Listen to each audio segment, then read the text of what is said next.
Noche de día jueves, bienvenidos y bienvenidas a CNN Tiempo. Revisamos desde ya la proyección meteorológica para todo nuestro país. Primer anuncio que quisiera hacer esta noche. Tenemos un fin de semana que trae novedades en varias regiones de Chile. Esas novedades están relacionadas a la posibilidad de precipitaciones, ya lo vamos a responder. Y los primeros días de febrero también que tendrían otra vez vaivenes meteorológicos respecto a las temperaturas y a la condición atmosférica. De todo eso vamos a conversar en esta noche de CNN Tiempo que comienza ahora. Bienvenidos y bienvenidas. Bueno, para partir quiero proponerles un tema que tiene que ver otra vez con reflexionar sobre lo sucedido en el centro-sur de nuestro país y estas consecuencias catastróficas. Sin lugar a dudas, no nos cansamos de decirlo, la cara más triste de una emergencia de estas características es la pérdida de vidas humanas. Ha dejado también imágenes súper catastróficas como las que estamos revisando ahora. Bueno, y en relación a este tema, otro concepto que nos gustaría reflexionar tiene que ver con el efecto de los incendios forestales en la dinámica de los suelos. De hecho, los suelos afectados por esta emergencia pueden comportarse como superficies impermeables, elevando significativamente la amenaza de aluviones e inundaciones. Y es importante reflexionar sobre esto pensando que para las próximas horas, de hecho, se pronostican precipitaciones en el centro sur y sur de nuestro país. ¿Cuál podría ser el efecto de dichas precipitaciones? ¿En qué estado quedan los suelos? Después de enfrentar un incendio forestal, lo reflexionamos en la siguiente conversación de CNN Tiempo. Un nuevo tema para reflexionar y lo hacemos a esta hora con la doctora Yanire Galilea Salvador, experta en geografía de la Universidad de Concepción. Doctora, ¿cómo ha estado? Bienvenida al programa. Hola, gracias por invitar. Buenas noches. Gracias a usted por su tiempo. ¿Bajo qué conceptos de la ciencia queda el suelo afectado por un incendio forestal? Bueno, eso es una buena pregunta porque la verdad es que la mayoría de la gente, de los investigadores, respondería con generalidades. Es que la verdad, y eso es un error, porque no se puede, no todos los suelos van a responder de la misma forma ante un incendio. Hay muchísimos tipos de suelo. En el caso que nos atañe, que sería toda la superficie que ha sido quemada aquí en la cordillera de la costa, es donde podríamos hacer, digamos, unas primeras aproximaciones. ¿Sí? ¿Y qué conceptos, por ejemplo, si yo le pregunto, doctora, qué es la hidrofobicidad? Bueno, hidrofobicidad significa repelencia, repelencia al agua. Es decir, cuando hay un incendio al menos la literatura dice, por encima de 270 grados, Sí. 300 grados, Ujú. la materia orgánica se quema. Y algunos compuestos orgánicos de la vegetación lo que genera generan una capa repelente, una capa como cerosa, que impide la infiltración del agua en el subsuelo. La deja disponible en superficie para evacuar todo el sedimento, toda la ceniza, todo el residuo que hay disponible del incendio para que se lo lleve el agua, lo lave el agua, lo encauce la red hídrica y eso lo vaya dejando realmente en zonas más bajas, que es desgraciadamente donde se concentra la mayoría de la población. Cuando usted dice, doctora, una capa cerosa, en esa característica de dicha capa, ¿tiene mucho que ver que varias de las especies quemadas sean pinos o eucaliptus? ¿Lo hacen mucho más ceroso, digamos? Sí, son sus características químicas las que hacen también esta capa repelente, esta hidrofobicidad. Pero también hay que tener en cuenta que, en concreto, los suelos de la comuna de Penco, que tenemos estudiados, de por sí son muy malos infiltrantes de agua, en condiciones normales, porque son ricos en la fracción arcillosa, ricos en material fino. Y el material fino no tiene un espacio de poro grande que permita captar el agua. Lo deja disponible para que circule como escorrentía. Ya, y en ese sentido yo debería deducir, doctora, que por ejemplo una precipitación intensa luego de sucedido un incendio forestal con las características que usted señalaba anteriormente se podría convertir en un potencial riesgo. Sí, desde luego y por desgracia, porque las lluvias llegan ahora mismo en el momento más inadecuado. Tenemos unos suelos que han estado muy secos durante casi 2 meses, 3 meses que no hemos tenido apenas lluvia y además lo que les ha ocurrido ha sido el mega incendio. La escasa cobertura vegetal que ya había ha sido eliminada. Y por tanto, también, como decía antes, las características, las propiedades de este suelo no son las más adecuadas. Y encima, si les quitamos la poca cobertura vegetal que podían tener, no va a haber un freno a las lluvias. Claro, es que hay varios puntos que considerar. Por una parte, como usted decía, las características propias del territorio. Eso ya lo tenemos ahí sobre la mesa. Por otro lado, que estamos en verano, por lo tanto el suelo está mucho más seco.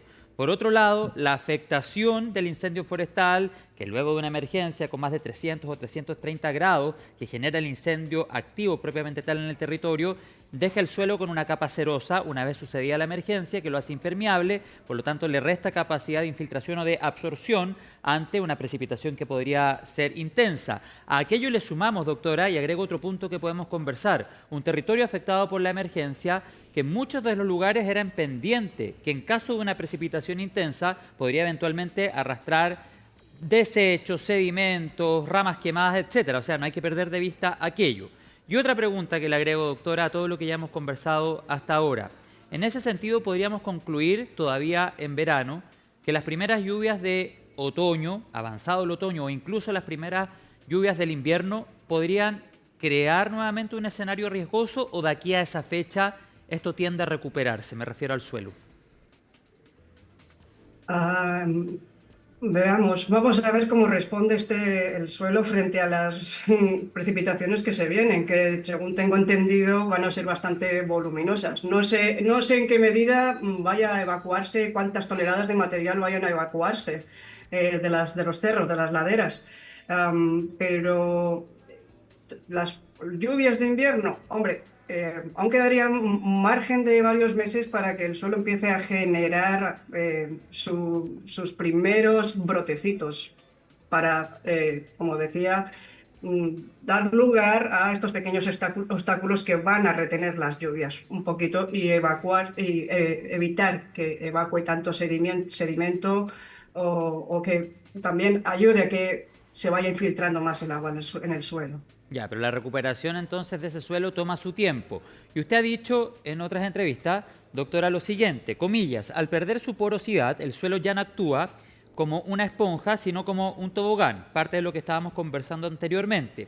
Y ha dicho también, indicó que cuando lleguen las lluvias el agua no infiltrará, generará autopistas de lodo que arrastrarán enormes volúmenes de material hacia las poblaciones. Bueno, esa es una proyección, por supuesto, tenemos que considerar que nos indica el pronóstico para los meses de otoño o de invierno y cómo podrían ser esos sistemas frontales. Ahora yo le quiero preguntar, doctora, por otro concepto, ¿qué pasa con la combustión interna?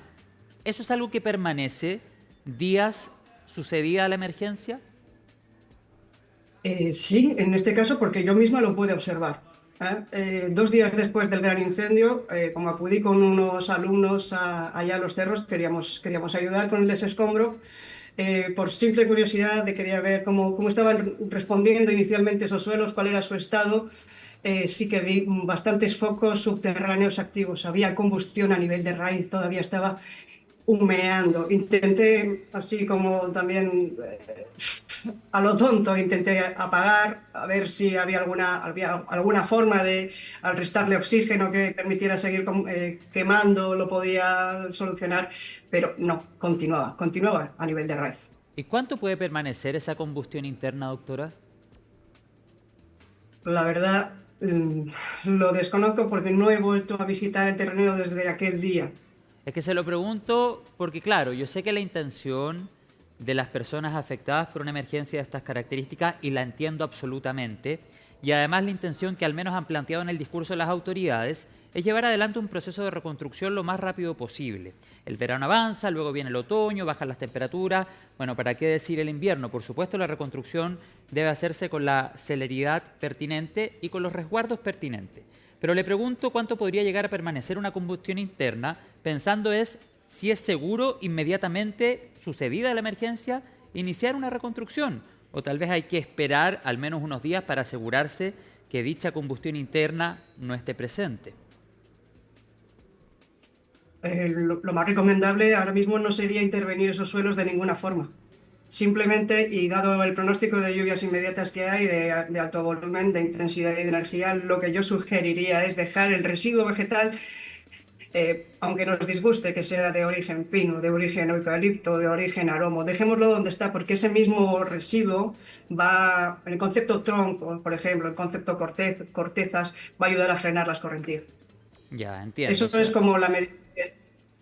sí, sí, sí, le entiendo el punto que planteaba anteriormente. Y además usted me hacía referencia en esta entrevista como parte de todas las características y consecuencias que genera en el suelo un incendio forestal, la composición del suelo en el centro sur de nuestro país. ¿Qué contienen particularmente? ¿Estamos hablando, por ejemplo, de hierro derechamente? Es una buena pregunta, porque es que la situación que yo comenté era referida a los suelos que se han estudiado acá pertenecientes a la serie Cauquenes o a la serie San Esteban que estableció el CIREN, am, y son estudios hechos a gran escala, en el sentido en el que prácticamente toda la cordillera de la costa está representada por este tipo de suelos, que son los suelos graníticos, que llaman así, de la serie San Esteban, de la serie Cauquenes, que al ser derivados del granito tienden a ser muy abundantes en arcilla. Por eso pertenecen al orden de los alfisoles. Y además, al ser derivados del granito, son ricos en elementos químicos como el aluminio y el hierro. De ahí el nombre aluminio, hierro. Pero no se puede hacer ni siquiera a nivel cordillera de la costa, como le digo, esa generalización. Esos estudios los hizo el CIREN a una escala muy grande. Fíjese, simplemente asumamos un mismo clima, una misma roca madre, una misma vegetación y un mismo tiempo de formación, pero simplemente si estamos en un cerro, en la parte alta del cerro y en la parte baja del cerro, asumiendo el resto de las condiciones similares, como he dicho antes, la simple topografía ya te daría un suelo diferente en altura que en la parte baja. Por tanto, no va a tener el mismo comportamiento. Por eso digo que lo que hace falta es estudios de suelo a escala detallada. Por eso no le puedo decir a nivel general cómo son los suelos del centro-sur de Chile. ¿Y por qué cree, doctora, no hemos avanzado en esa línea? Bueno, la ciencia del suelo es la gran desconocida y en la mayoría de los estudios, de las investigaciones que vemos, sobre todo en nuestros alumnos, trabajos de seminario, de tesis, no está el insumo, la información de suelos para integrar en las, por ejemplo, análisis de riesgos. Y es porque estudiar el suelo es muy complejo, requiere una gran logística, mucho trabajo físico. Lo que hacemos es acudir al terreno y hacer excavaciones que son, pues, las reglamentarias serían 2 metros de profundidad y luego de ancho y de largo, lo que sea más cómodo para el que está ejerciendo el trabajo. Luego de ahí hay que establecer los niveles de suelo, lo que llamamos los horizontes, tomar muestras de cada uno de ellos y llevárnoslos al laboratorio para procesar y sacar así, igual entonces, la taxonomía del suelo. Pero es que eso se tiene que hacer en un punto, en otro, en otro, en otro, muy representativo, o sea, no, que reúna, como le decía, las características de misma roca madre, misma vegetación, misma topografía. Claro. Sí, pero en ese Hacer... sentido, doctor, sí, le escucho, termina la idea, por favor. No, quiero decir que no vale una sola excavación, una sola calicata en un punto para hacerlo, para generalizarlo en el contexto del territorio. Como les digo, como la topografía Sí, sí, cambia, la vegetación va a cambiar, hay que hacer un montón de muestreos. Y ese es un trabajo, la verdad, muy voluminoso, muy costoso, de obtener el insumo y de generar el resultado. claro, pero sería súper relevante para fortalecer la capacidad preventiva de nuestro país ante este tipo de emergencias y que dejemos de ser tan reactivos, lo hemos conversado en innumerables ocasiones. ¿Dónde cree usted está la mayor responsabilidad cuando hablamos, por ejemplo, de resultados como los que lamentablemente hemos visto desde el centro sur de nuestro país?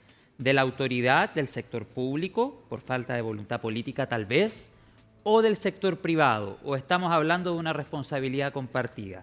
Recordando también que son varias las empresas forestales que funcionan o que llevan adelante su campo de acción en esta zona de nuestro país. ¿Hay aquí, a su juicio, responsabilidad compartida de no fomentar lo suficientemente la prevención? Sí, desde luego, desde luego. Como comentaba anteriormente, por desgracia, aquí se actúa una vez ha ocurrido el desastre. Si bien en la academia siempre estamos generando información, sobre todo cartografías, que incluso dejamos disponibles para la administración pública, para que tomen las medidas pertinentes, los resguardos pertinentes, y sin embargo, a los hechos me remito. No se los suele tener en cuenta. ¿Por qué, cree usted? Falta de interés, o no sé si falta de interés o desconocimiento, o realmente por intereses, los intereses económicos, realmente puede ser. Es meterse un poco en camisa de 11 varas. Ya, o sea, usted puede afirmar a esta hora en CNN Tiempo que la verdad, al menos en su experiencia, no ha visto que la academia sea escuchada. Eso entiendo de sus palabras, ¿no? Independiente de qué propuestas hay, digamos. Sí, hay muchísima información, muchísimas publicaciones, papers que están al acceso libre de los administradores del territorio, de los gestores del territorio, incluso de particulares y de privados. Generamos información, generamos las alertas, pero quien tiene que tomar los pertinentes resguardos no lo hace. Doctora, y para finalizar, además de lo que se ha vivido en el centro-sur de nuestro país, ¿qué otras zonas de riesgo identifica usted? Digo, siempre pensando en ser lo más preventivo posible. ¿Qué otras zonas de riesgo identifica? Ya sea en el centro-sur del país, la región del Biobío, la región de Ñuble o algún otro territorio que haya tenido la oportunidad de conocer y estudiar. ¿Desde qué punto del riesgo hablaríamos? Porque, por ejemplo, planificación hay... territorial, mal uso o sobreexplotación del suelo. ¿Cuál es el análisis que hace? Mire, para mí, a mí en concreto, lo que puedo hablar es de aquí, de la región del Biobío, que es donde vivo. Perfecto. Y donde cuénteme. Las comunidades. Es una región expuestísima a los riesgos. Ya para empezar, el riesgo sísmico, el riesgo de megaincendios, simplemente porque el uso de suelo actual que tenemos en esta región es eminentemente forestal, de especies que aman el fuego. Lo que más tenemos, por las propias características del clima mediterráneo, por esta influencia oceánica que tenemos, las altas precipitaciones en invierno, que todo esto ya sabemos, potenciado por el cambio climático, nos generan también eventos de inundación fluvial bastante serios. Y también sumado a ello tenemos, van de la mano, las remociones en masa. Aquí en la zona metropolitana de Concepción tenemos un inventario muy abundante de puntos de remoción en masa y susceptibles a generar más remociones en masa. Así que, en definitiva, la región del Biobío es una región expuesta al riesgo. Además, recuerdo que hace 2 años o recientemente también hemos tenido algo como muy novedoso, tornados, eventos tornádicos. Sí, verdad, no nos perdamos de vista aquello en la región del Biobío hace algunos años y hace poco tiempo en la región de Los Lagos, si mal no recuerdo fue en Puerto Varas. Doctora, ya para ir cerrando me queda un minuto. Yo sé que ustedes tienen una propuesta que aborda 3 ejes. Se los voy a mencionar y usted los puede desarrollar en poquitos segundos que nos quedan. La cartografía de detalle, el pacto social y la intervención informada. Si me puede hacer un resumen de esos 3 puntos, que es parte de la propuesta que ustedes han levantado desde la Universidad de Concepción. Las 3 propuestas se podrían resumir en una sola. Y es que la academia y la administración pública tienen que estar en un mayor contacto, quiero decir, que vayan de la mano en la toma de decisiones, que a los, no voy a decir expertos, no me gusta hablar de eso, sino a los estudiosos, que somos los que generamos esos productos, se nos tome en cuenta. Porque no lo hacemos simplemente por decir, mira, voy a publicar un paper, voy a subir mis números, tal. No, lo hacemos por la población. Sí, qué importante la reflexión final que hace la doctora que ha conversado con nosotros. Y yo le agrego otra conclusión que me imagino usted también compartirá. El suelo es un ente vivo, dinámico, no una superficie inerte. Por lo tanto, también a no perder de vista aquello a la hora de tomar decisiones y a la hora de llevar personas a vivir a determinados territorios que potencialmente podrían estar más expuestos que otros lugares a una emergencia. Es momento, doctora, de cambiar el paradigma. Yo le quiero agradecer la conversación a esta hora con CNN Tiempo y la dejo completamente invitada para que pueda venir en algún viaje que tenga a la región metropolitana y podamos seguir conversando sobre este tema en el estudio de CNN Chile. No sé si le parece. ¿Acepta mi invitación? Ya, pues. Me encanta. Acá la vamos a esperar entonces cuando tenga un viaje por la capital. Muchas gracias por su tiempo. Saludos a la comunidad de la Universidad de Concepción. Muchas gracias, saludos a todos, buenas noches. Chao. Varias propuestas que se ponen sobre la mesa en la entrevista que revisábamos anteriormente y que grabamos hace algunas horas atrás. Por ahora nos vamos a la pausa. Al regreso revisamos el pronóstico en todo nuestro país. Ya estamos de vuelta.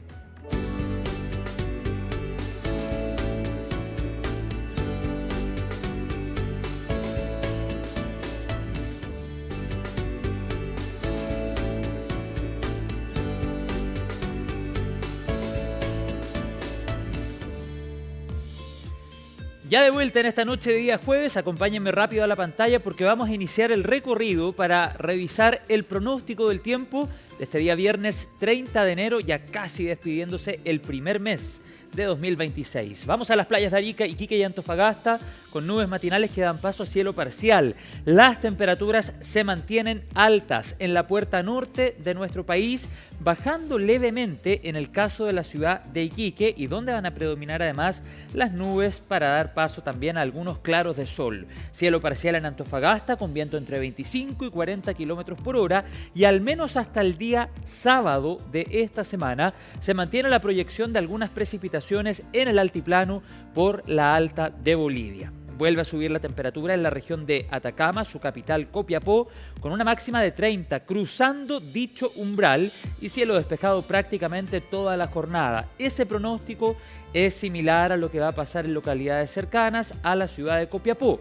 Y sobre las playas de Atacama y de Coquimbo, vuelven al cielo despejado para acercarse otra vez a un nuevo fin de semana del verano. Y además del cielo despejado, suben las temperaturas en el caso de la ciudad de La Serena, en la región de Coquimbo, hasta los 25 o 26 y por sobre el umbral de los 30 en el interior de la región de Coquimbo.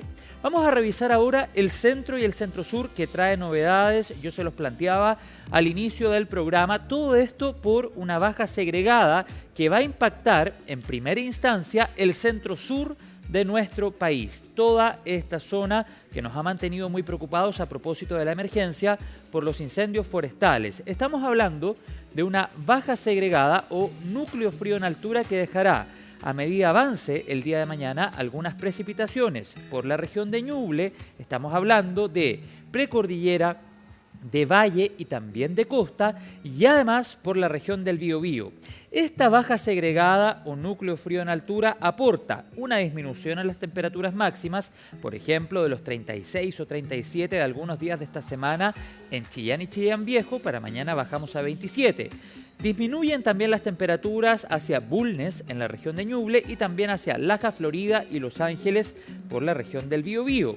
Y va a disminuir aún más la temperatura máxima en el sector costero de Ñuble y de la región de Biobío y aportará algunas precipitaciones el día de mañana y parte del fin de semana que tenemos por delante. Bueno, a medida avance el fin de semana, esa baja segregada se va a desplazar al centro de nuestro país y no se descarta que la tarde del día sábado sea con algunas precipitaciones en ciudades como Rancagua o en el interior de la región de Valparaíso. Eso para el día sábado. Mañana ya tendremos disminución de temperatura en Rancagua, San Fernando y Santa Cruz y levemente comienza a bajar la temperatura también hacia la región de Valparaíso con mayor presencia de nubes. Vamos al sur de nuestro país. La región de la Araucanía también va a vivir el día de mañana el impacto de esta baja segregada que va a merodear el cielo del centro sur y de gran parte del sur de Chile.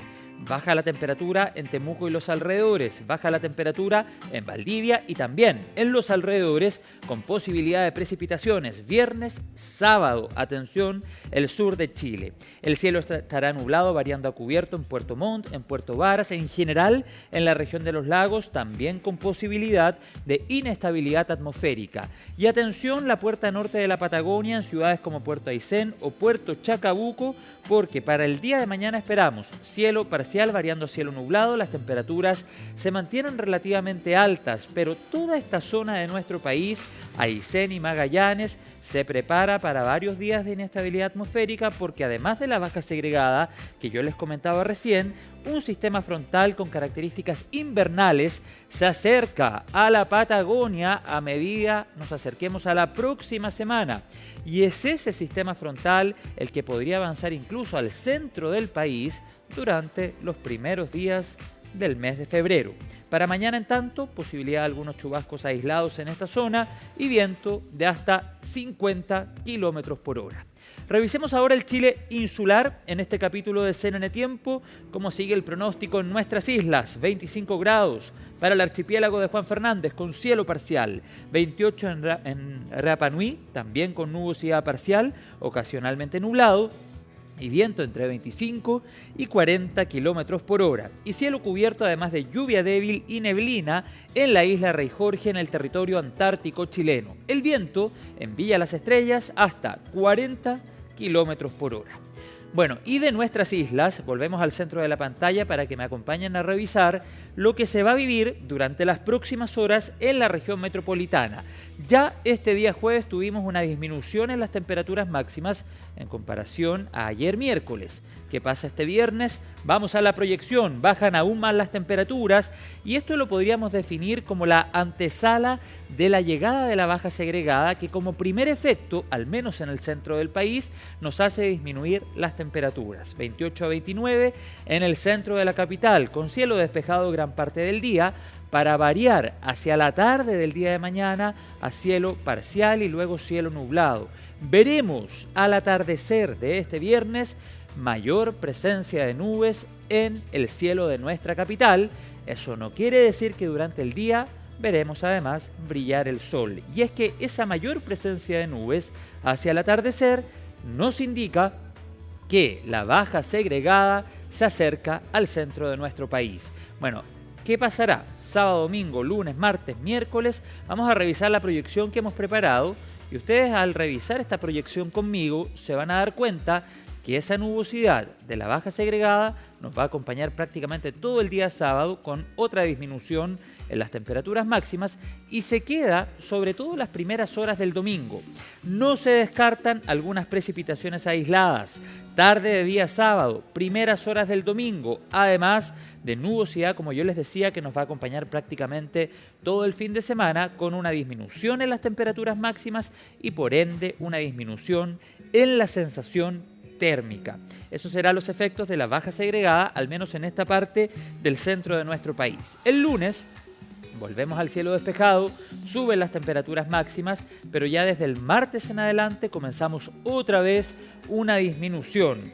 Atención, 5, 6 y 7 de febrero podríamos tener precipitaciones en nuestra capital. Lo vamos a monitorear, por supuesto, en los próximos capítulos de CNN Tiempo. Lo cierto es que el centro-sur y el sur de Chile se preparan para la llegada de un sistema frontal la próxima semana con características, al menos hasta ahora, invernales. Lo vamos a seguir actualizando.